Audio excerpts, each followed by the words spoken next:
చందమామ కథ నమ్మిన బంటు. కర్పూర ద్వీప రాజు కొలువులో దూరదర్శి అనే నమ్మకమైన మంత్రి ఉండేవాడు. అతని సహాయంతో రాజు అనేక సంవత్సరాలు చక్కగా రాజ్యం పాలించాడు. ఆయన ఒక రోజున మంత్రిని దగ్గరకు పిలిచి, దూరదర్శి, నాకు కాలం సమీపించింది కనుక రాజ్యభారం అంతా నీ చేతుల్లో పెడుతున్నాను. నా ప్రేమకు ఆలవారమైన చిన్నారి రూపధరుని కూడా నీకు అప్పగిస్తున్నాను. ఎలా చూసుకుంటావో అన్నాడు. మళ్ళీ ఒకసారి చెబుతున్నాను, కుర్రవాణిని ఇష్టం వచ్చినట్టల్లా మసలని, కానీ తూర్పు వైపున చిట్ట చివరి గది మటుకు ప్రవేశించనీయవద్దు. ప్రవేశించినట్టయితే తీరని కష్టాలకు పాల్పడవలసి వస్తుంది అని హెచ్చరిక చేశాడు.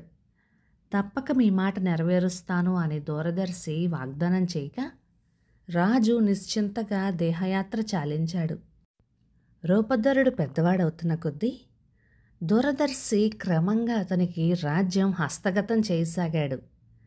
కీలకాలన్నీ విప్పి చెప్పాడు. కోట యావత్తూ అప్పగించాడు. కానీ తూర్పు వైపున చిట్ట చివరి గది తాళాలు మటుకు ఎన్నడూ తీయలేదు. అతడు బిగబట్టిన కొద్దీ రూపధరునికి ఆ గదే చూడాలని ఆరాటం ఎక్కువ కాజొచ్చింది. రూపధరుడు పట్టుపట్టగా మంత్రి ఇక కాదనటానికి వీలు లేకపోయింది. దూరదర్శి గది తలుపులు తెరిచాడు. త్రిలోక సుందరి అయిన ఒక చెక్కదనాల చిన్నదాని పటం ఎదుట కనిపించింది. అది చూస్తూనే రూపధరుడు సోలిపోయాడు. కొంతసేపటికి తేరుకొని, ఈ సుందరి ఎవరు? ఇటువంటి కన్య నిజంగా భూలోకమందున్నదా? నిజంగానే ఉన్నట్టయితే ఈమెను పెళ్ళాడని జన్మ ఒక జన్మ అంటూ ఆమె చరిత్ర చెప్పమని కూర్చున్నాడు. ఇంత జరిగిన తర్వాత ఇక దాచి ప్రయోజనమేమున్నది? ఇందువల్ల చిక్కులు రానున్నవని కదా చెప్పాడు ప్రభువు. కానీ కంఠంలో ప్రాణమున్నంత వరకు నా రూపధరునికి ఎట్టి ప్రమాదము రాకుండా చూస్తాను అని మనసు దృఢపరుచుకొని ఆ సుందరిని గురించి ఇలా చెప్పాడు. రూపధర, ఈమె హేమరాజపుత్రి స్వర్ణలత. ఈమె నివసించే కోట అంతటా బంగారమే. కోట లోపల గల సమస్తమైన వస్తు సామాగ్రి బంగారమే.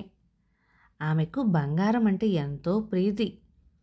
ఈ విషయంలో తృప్తిపరిస్తే ఆమె నిన్ను వరించవచ్చు అని రహస్యం వెల్లడించాడు. రూపధరుడు ఉప్పొంగిపోయాడు. తక్షణమే ఖజానాలోని బంగారం అంతా పైకి తీయించాడు. రాజ్యంలో నిపుణులైన పనివాళ్ళందరినీ పిలిపించాడు. ఆ బంగారంతో కని విని ఎరుగని అపురూప కానుకలు తయారు చేయించాడు. ఒక పెద్ద ఓడ నిండా వాటిని నింపుకొని రాజు, మంత్రి, వర్తకుల వేషంతో బయలుదేరారు. హేమరాజ్యం చేరుకోగానే దూరదర్శి కొన్ని కానుకలు మచ్చుకకి చేత పట్టుకుని రాజపుత్రి మందిరానికి వెళ్ళాడు. ఇవి చూసి ఆమె తన్మయురాలైపోయింది.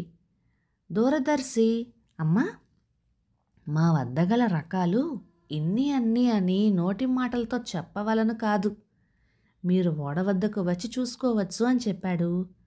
కానుకల పైన ఉండే సరదా కొద్దీ ఆమె ఒకసారి చూసి ఇప్పుడే తిరిగి వచ్చేద్దాం అనుకుని పిట్టకైనా తెలియకుండా అతని వెంట బయలుదేరింది. స్వర్ణలత ఓడ ఎక్కి సరుకు చూడనారంభించింది. చూడడమేమిటి, ఆ అపురూపాలను తిలకిస్తూ పరవశురాలైపోయింది. ఇది కనిపెట్టి రూపధరుడు ఓడ లంగరు విప్పేసి తెరచాపలని ఎత్తివేయమన్నాడు. అలా చేసేసరికి ఓడ శరవేగంతో సాగిపోయింది. కావలసిన కానుకలు ఎంచుకొని స్వర్ణలత ఇక మరలిపోదామనుకునేసరికి అప్పటికప్పుడే ఓడ నడి సముద్రంలో ఉన్నదాయే. ఆమె ఏం చేయగలదు పాపం? ఏదో మోసం జరిగిందని పట్టరాని దుఃఖంతో ఓడ నుంచి సముద్రంలోకి ఉరకబోయింది. అప్పుడు రూపధరుడు ఆమెను చేరదీసుకొని బుజ్జగించి తను ఫలానా అని తెలియచెప్పాడు. తన కోటలో ఆమె పటం చూడడం దగ్గర నుంచి అప్పటి వరకు జరిగిన కథ అంతా వివరించేసరికి స్వర్ణలత స్థిమితపడి చాలా సంతోషించింది. ఈ విధంగా రూపధరుడు ఆమెను సముదాయిస్తూ ఉండగా అక్కడ దూరదర్శి ఎదుట 3 పిట్టలు వచ్చి వాలి మానవ భాషలో ఇలా మాట్లాడుకోసాగాయి. అక్క, ఈ రాజకుమారుడు కష్టపడి స్వర్ణలతను తెచ్చుకున్నాడే కానీ ఆమె అతనికి తక్కే వరకు నమ్మకం లేదు. ఏమంటే ఓడ తీరం చేరుకోగానే ఒక అందమైన పంచకళ్యాణి తయారుగా ఉంటుంది. అది ఎక్కి స్వారీ చేద్దామని రాజకుమారునికి బుద్ధి పుడుతుంది. ఎక్కి ఎక్కటంతోనే ఆ గుర్రం అతనిని ఎక్కడికో తీసుకుపోతుంది. అందుచేత అతనికి రాజపుత్రితో ఎడబాటు కలగబోతుంది అని చెప్పింది. మరి ఈ అపాయం తప్పించుకునే దారే లేదా అని రెండో పక్షి అడిగింది. లేకే, ఆ గుర్రం జీనిలో ఉండే బాకు తీసి దాని డొక్కలో ఒక్క పోటు పొడిస్తే అది చచ్చూరుకుంటుంది అన్నది. అయితే ఈ కీలకం రాజపుత్రుని చెవిన వేస్తే తగు జాగ్రత్తలో ఉండవచ్చు కదా అన్నది రెండో పక్షి. అందుకు మళ్ళీ మొదటి పక్షి, అక్కడే ఉన్నది చిక్కు. ఈ రహస్యం అతనికి ఎవరు వెల్లడిస్తారో వాళ్ళు పాదం నుంచి నడుం వరకు శిలగా మారిపోతారు సుమా అని బదులు చెప్పి ఊరుకుంది. అంతటా రెండో పక్షి, చెల్లి, నీవు చెప్పిన గండం ఎలా అయినా తప్పించుకొని రాజపుత్రుడు బయటపడవచ్చు, కానీ నాకు తెలిసిన ప్రమాదం ఒకటున్నది.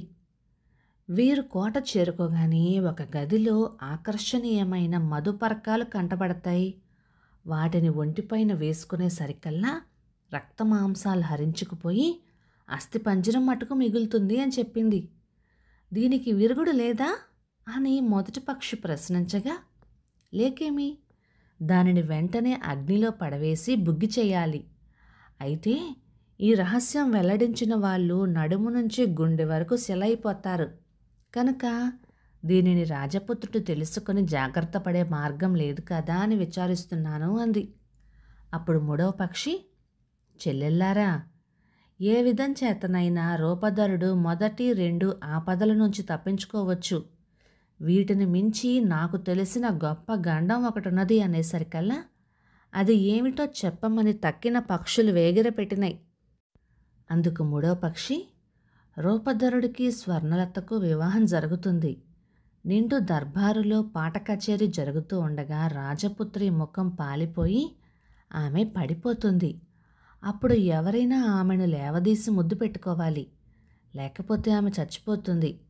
అయితే ఈ బొగట్ట రాజపుత్రునికి తెలియటానికి వీల్లేదు. చెప్పిన వాళ్ళు పాదం నుంచి శిరస్సు వరకు శిలగా మారిపోతారు అంటూ విచారించింది. ఇలా సంభాషించుకొని ఆ పక్షులు ఎగిరిపోయినాయి. ఇదంతా శ్రద్ధగా విని దూరదర్శి మనస్సులోనే పెట్టుకున్నాడు. అన్నట్టుగానే ఓడ తీరం చేరుకునేసరికల్లా ఒక వన్నె చిన్నెల పంచకళ్యాణి గట్టు మీద సిద్ధంగా ఉంది. సరదా కొద్దీ రూపధరుడు దాన్ని ఎక్కబోయాడు. అప్పుడు రహస్యం ఎరికిన దూరదర్శి ముందుకు ఉరికి దాని జీనిలో ఉండే బాకు తీసి డొక్కల్లో పొడిచాడు. దెబ్బతో గిలగిలా తన్నుకుంటూ పంచకళ్యాణి నేలకూలింది. అంతగా తను మక్కువ పడిన ఆ గుర్రాన్ని మంత్రి పొడిచివేయటం రూపధరునికి కష్టమే అనిపించింది. అయినా తన మంచి కోసమే ఇలా చేసి ఉంటాడులే అనే నమ్మకంతో ఊరుకున్నాడు. ఈ గండం గడిచిన తర్వాత కోట చేరుకున్నారు. రెండవ పక్షి చెప్పినట్టుగానే సరిగా ఒక గదిలో ఆకర్షణీయమైన మధుపర్కం కనిపించింది. దానిని తీసి రూపధరుడు ధరించబోయాడు, కానీ అతని వెంబడే ఉండి కనిపెడుతూ ఉన్న దూరదర్శి గభీమని చేతిలోని మధుపర్కం లాక్కొని హోమగుండంలో పడేశాడు. అది చురచుర మండి పిడికెడు బుగ్గి అయి ఊరుకుంది. ఈ అపశకునపు పనికి రూపధరుడు చాలా నొచ్చుకున్నాడు, కానీ దూరదర్శి మీద నమ్మకంతో ఏమీ అనలేదు. మూడవ పక్షి చెప్పినట్టుగా రూపధరుడికి స్వర్ణలతకు వైభవంగా వివాహం జరిగింది. పెళ్లికి గొప్ప పాట కచేరీ ఏర్పాటు చేశారు.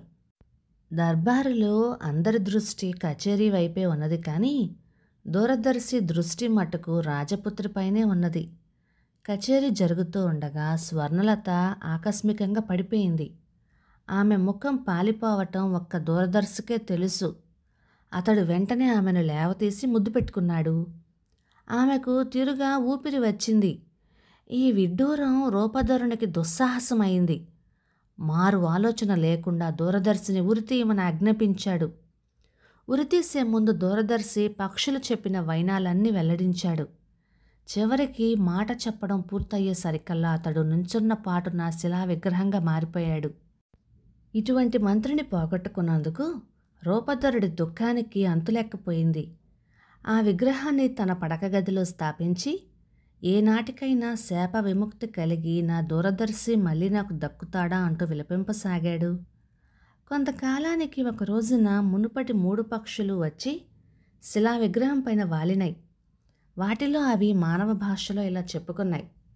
నిజమైన అభిమానమే ఉంటే రాజు తనకు ప్రియమైన వస్తువును అర్పించగలిగితే మంత్రి బతుకుతాడు అన్నది మొదటి పక్షి. ఆ వస్తువేమిటి అని రెండో పక్షి అడిగేసరికి కొడుకును బలి ఇచ్చి ఆ రక్తం విగ్రహానికి అభిషేకించాలి అన్నది మొదటి పక్షి. దగ్గరలోనే ఆటలాడుకుంటున్న తన ఒక్కగానొక్క కొడుకుని విగ్రహం వద్దకు తీసుకొచ్చి రూపధరుడు కత్తి దూశాడు. అతడు ఖడ్గంతో వేయబోయేసరికల్లా ఎవరో అతని చెయ్యి పట్టుకున్నట్టు అనిపించింది. తలపైకెత్తి చూడగా పక్షులు 3 లేవు. వాటి స్థానంలో 3 దేవతలు కనిపించారు. మరుక్షణంలో వారు అదృశ్యమైనారు. మామూలు రూపంలో మంత్రి దూరదర్శే తన చెయ్యి పట్టుకుని ఉన్నాడు. కథ సమాప్తం. ఇది మంత్రికి రాజుకి పెట్టిన పరీక్ష. నమ్మిన బంటు. కథ బాగుంది కదూ. రాజు కోసం మంత్రి త్యాగం, మంత్రి కోసం రాజు చేయబోయిన త్యాగం. ఇక ఈ కథ 1951 సెప్టెంబర్ నెల చందమామలో వచ్చింది. రచయిత జి నరసింహం గారు, నెల్లూరు నుంచి. ఇక ఈ కథ మీకు నచ్చినట్లయితే లైక్ చేయండి, షేర్ చేయండి. ఇలాంటి మంచి తెలుగు కథల కోసం మన ఛానల్ని సబ్స్క్రైబ్ చేయండి. Thank you.